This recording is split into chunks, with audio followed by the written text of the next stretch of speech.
Nijar tana neman ta tankada Allah na rike ta, tana neman ta tankada Allah na rike ta. A doko rikicin yan lakwal, a doko na sandika, a doko na yan siyasa, a doko na soji, a doko na waye, duk lokacin da aka yi haka sai Allah ya rike. Da in kuka yi haka sai ya rike. To tun yana son ku kai lokacin da zai kyale ku.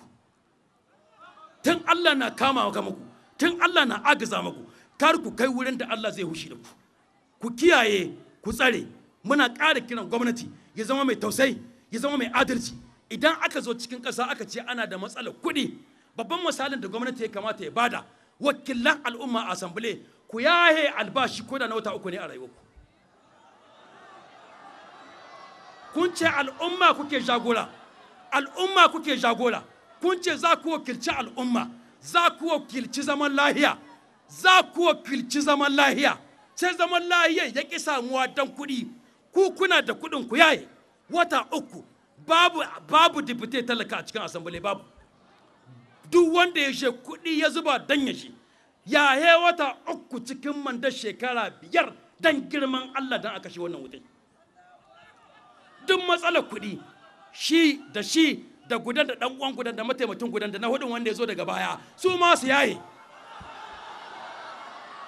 A yaye wata 3 kawai, a yaye wata 3 muna neman alfarmai. Ba mu muka ce a ba masallaci muka ce a gina ba makaranta ba wa'azi ba, ƙasan muke da alfahari da ita, muna jinta, muna alfahari da ita. Kuɗi ba ya kawo tashin hankali cikin Nijar, Allah ba zai kawo wannan rana ba. Matsalar kuɗi ce, akwai waɗanda albashinsu garanti ne, waɗanda suka hau mulki dan ku, suka hau mulki dan mu, suka hau mulki dan su tsare mu kwanciyar hankali, dan mutuncinmu, dan dukiyarmu. Kuwa girman Allah ku yaye albashin wata 3 dan a zauna lafiya. Idan wannan ya kasa, mun nemi alfarma ta biyu, ku ranta radda aka kai manda ta ƙarshe sai a baku.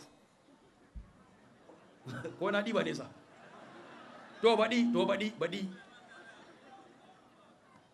Ɗiyanku ne, ƙannanku ne, ko zuwa suka zo da kwano suka ce suna bara, lakwali yake, fakilte kaza nake, rishin to za ya kora ta, matsalar kaza, ai a hidda kuɗin a bashi rage koma yi karatu. A bashi. Allah ka ba mu kwanciyar hankali ka taimake mu. Allah ka ba mu zaman lafiya. Adalci, manzon Allah sallallahu alaihi wasallam wata rana in ana son adalci babu wani. Babban matsalar Nijar, ɗan garin ku ba ya laifi. Nijar wanda bai san shugaban ƙasa ba.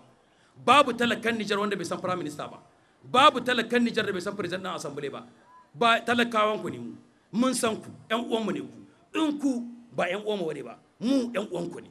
In ba mu da sanayya da ku, mu mun san ku. Mun ga ku ga tele, mun ga ku ga hanya, mun ga ku tribune, mun ga ku rijiyo sambar, mun ga ku wurin propaganda, mun ga ku wurin propaganda din siyasa, mun ga ku wurin meeting, mun ga ku. Dan haka akwai ko ne san su, mu mun san su.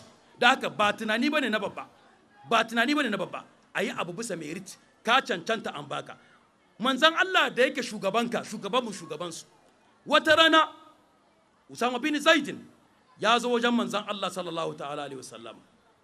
Ya zo wajen annabi